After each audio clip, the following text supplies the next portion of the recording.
La contraofensiva propagandística que Estados Unidos y Gran Bretaña están haciendo para evitar reclutamientos del Estado Islámico tiene ahora nuevos y valiosos protagonistas: los arrepentidos.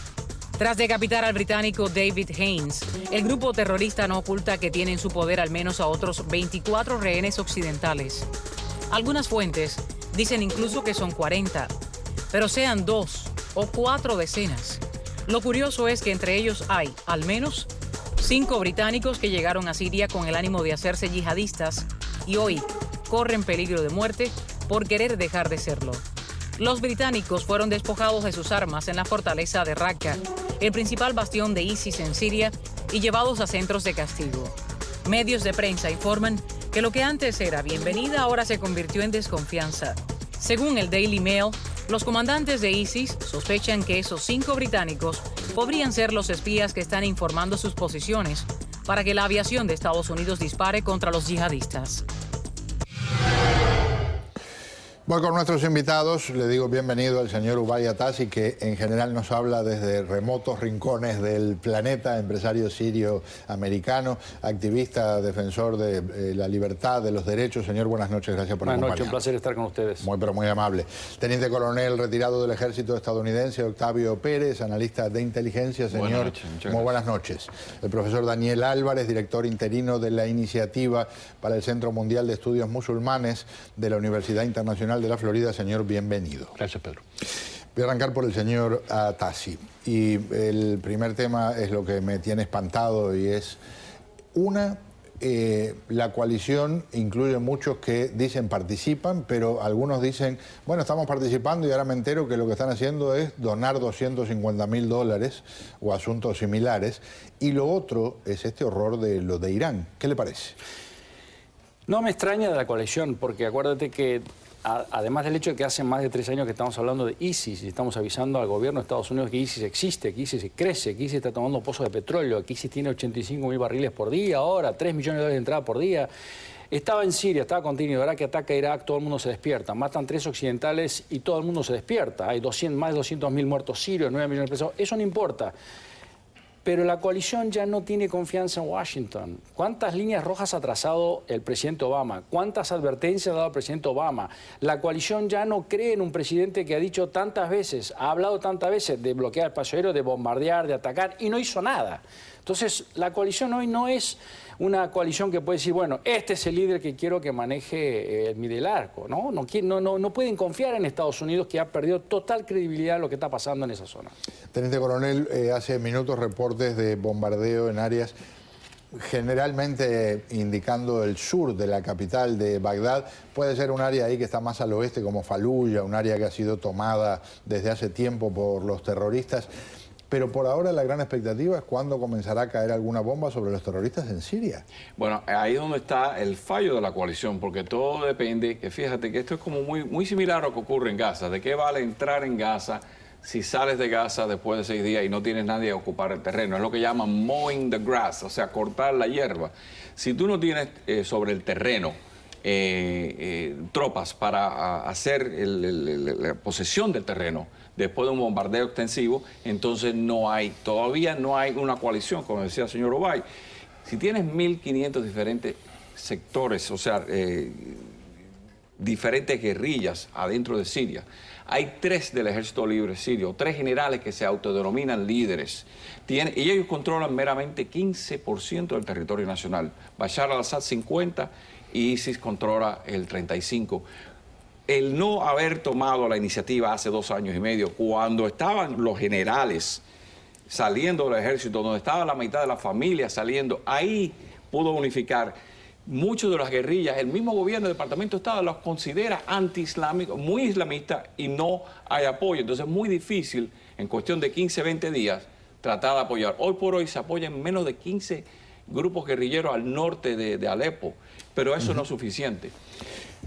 Ha ocurrido algo fascinante en el correr del fin de semana. Más adelante vamos a hablar de la ejecución de este trabajador voluntario inglés.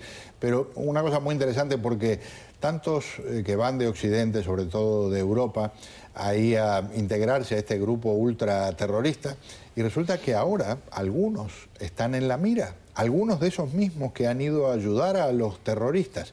Vamos por partes.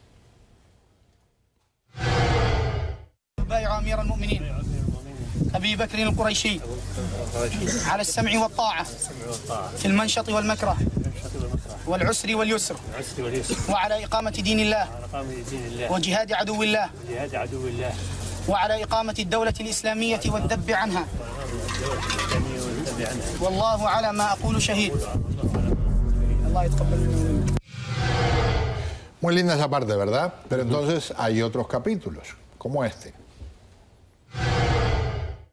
المقاتل قبل مقاتل طبعا الدولة الإسلامية قبل أن ينتظم إلى الدولة الإسلامية يبايع الدولة على السمع والطاعة في المنشط والمكره، فيبايع شو ما يقول الأمير بنفذ، اقتل اقتل اضرب اضرب حتى لو يقتل أخاه. نعم. طيب هذا يعني البيعة هي بيعة حرب بيعة قتال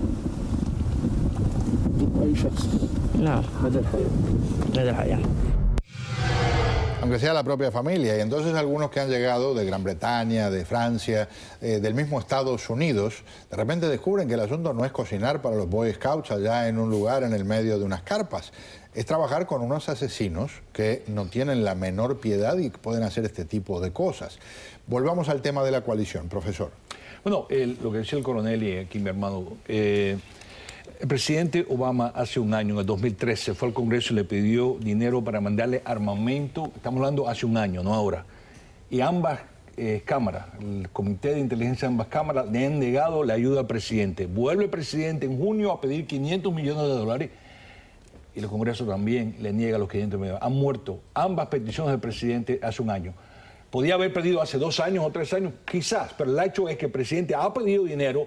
Y es la preocupación de quiénes son la insurgencia, dónde van a caer esas armas, quién se va a poner esas armas, es lo que no ha permitido que el Congreso ha dado el dinero que el presidente ha pedido para ayudar a eso. Uno es producto del otro. Uno es producto del otro. En otras palabras, la oportunidad, la ventana, como dicen los americanos, la oportunidad ocurrió a los 18, 20 meses, cuando la mayor defección, y ya tenía un ejército libre, que te lo puede decir Obay, que lo visitó, que eran más de 245.000 soldados que lo que necesitaban era armamento y un sustento para poder tener la batalla. Esa ventana se rompe. Y que tuvo varias reuniones con el McCain, con Lindsey, con otros congresistas que fueron, con gente del Senado que ha estado en Alepo mismo, reunido con el Ejército Libre, y vieron la presencia de este ejército formado, con comandantes, con tropas. En ese tiempo se puede hacer. En el momento que eso se desbanda, cada uno empiezan a formar parte de las 2 brigadas al-Nusra. Pero tú me dices a mí que un año para acá todo eso se desmoronó. Porque la CIA lo confirmó. Ahí es donde empiezan las dudas. Pero el problema está, pero las dudas vienen desde antes. Mira, cuando la secretaria de Estado se reúne casi 3 años, me acuerdo de esa reunión, con los líderes de la oposición, la mayoría de las personas que estaban allí eran identificados por nuestra agencia de inteligencia como miembros de la Hermandad Musulmana. Hay que entender que la mayoría de los opositores a Bashar al-Assad son miembros de la Hermandad Musulmana que están a un pasito de radicalizarse. Los y esa es la que iban preocupación. a pelear eran el ejército castrense, el ejército que era parte del ejército sirio. Y el liderazgo iba a venir de aquellos que se habían asilado en Gran Bretaña. Laicos, no eran religiosos, no eran fundamentalistas. Eso sí, exacto, y ahí es donde eso viene es el problema. Sí, eran laicos, no eran fundamentalistas. El Ejército Libre nunca fue ni la Hermandad Musulmana, ni al-Nusra, ni Al-Qaeda, ni estos locos criminales del ISIS, ¿no? El Ejército Libre siempre fue laico y siempre luchó por la democracia. Pero mira ahora este problema que tiene. ¿Por qué es que Turquía se ha convertido en el centro, es el país, la frontera de Turquía, donde están entrando más yihadistas a este lugar, cuando Turquía presuntamente estaba apoyando al Ejército Libre, cuyas bases estaban dentro de Turquía? ¿Por qué lo que está entrando de Turquía para Siria son esta gente radicales? está yendo con pasaporte francés, inglés, americano. Y Turquía no lo puede prohibir. La Unión Europea está hablando de esto en esta última semana. No puedes bloquear. ¿Y por qué Turquía y Qatar ahora se ven, particularmente Turquía, Pedro, se ve renuente a ayudar a los Estados Unidos tiene en esta 76 coalición? rehenes en el consulado de Mosul que no quiere que empiecen a salir como le está pasando a los británicos a los americanos. Y no le tienen confianza a Obama. No saben qué va a hacer Obama y estos rehenes están en peligro por la ineptitud de lo que ha hecho Obama hasta ahora. Sí, pero la cosa es que le estamos pidiendo tanta culo al presidente Obama cuando no estamos viendo las realidades en el suelo, que la situación en ese lugar estuvo mucho más ambigua de lo que nosotros estamos tratando de presentar aquí. Peor después de una palabra, Israel, que tiene la mejor inteligencia para esa área, ¿por qué no le ha dado la luz verde a los Estados Unidos para armar a los rehenes? Miren los editoriales. Armar a los rehenes. Armar a la insurgencia. ¿Por qué el New York Times, que mucha información de Israel se filtra a través del New York Times, está diciendo no se metan allí? Por eso, no se metan allí. El sistema de inteligencia turco y los mismos norteamericanos saben muy bien desde Jordania por muchos años lo que está ocurriendo. Inteligencia jordana, inteligencia turca, inteligencia iraquí. Mi humilde opinión, viendo a lo largo del tiempo cómo procede el presidente, es que si le hubiera puesto el mismo entusiasmo a defender a los desgraciadamente ahora muertos en Siria, que le puso, por ejemplo, al programa del seguro de salud, por decir algo, habría 100.000 personas vivas posiblemente en Siria. Ahí está la verdad. Y me resulta extraordinariamente doloroso. Por supuesto que es muy bueno que mucha gente pueda acceder a un seguro de salud en Estados Unidos. Me encantaría que cuando utilizó el lenguaje tan tajante con temas nacionales el presidente, el mismo lenguaje que utilizó con las cosas del tirano Bashar al-Assad lo hubiera llevado a la práctica. Hoy no estaríamos en las circunstancias que estamos. No estaría Assad. No estaría, bueno, por lo pronto no estaría, casi seguro no estaría Assad, y sospecho que la fuerza de este grupo terrorista sería mucho menor al que hay hoy. No era nadie. Ahora, en el momento que no hay dinero, esos muchachos que acaban de desertar de un ejército, ¿a dónde van? Tienen que unirse a una guerrilla que los nutre, que le da dinero a la familia, y ahí es que perdemos todos esos soldados. Exacto. Y ahí es donde se crecen las dos grandes, al-Nusra y ISIS. Pero todavía el Congreso tiene que responder por qué hace un año porque ya no le da la ayuda. Ya estaba querido, mi hermano, ya hace un año estaba perdido. Y ahora una pregunta sobre el ejército libre sirio, que es un tema que me mencionaba nuestro productor ejecutivo. ¿Qué tanta culpa tiene ese grupo de, siendo tan fuerte como fue en su momento, tenía una presencia muy considerable, haber, no ayudado, pero haber visto cómo crecía este grupo de ISIL o de ISIS y no hacer algo más fuerte para tratar de frenarlo? Hizo mucho. Yo soy testigo de la cantidad de veces que se le avisó a Washington del crecimiento de ISIS, del establecimiento de ISIS en Raqqa, de la toma de los pozos de petróleo de Raqqa, de la fuerza que estaba reclutando ISIS. Mucha plata. Estamos hablando de toda la zona petrolera de Siria, la zona Raqqa. Esta gente empezó a llenarse los bolsillos muy rápido. Y todo esto, yo soy testigo de la cantidad de veces que el Syrian American Council, el Syrian Task Force, el Syrian National Council que le avisó a Washington, señores, se vienen los ISIS, se están jugando todos los locos del TAN, Tayikistán, Uzbekistán, Pakistán, además de los europeos que empezaron ahí últimamente. El ISIS empezó a tomar fuerza hace poco. Claro, no era nada el ISIS, no existía.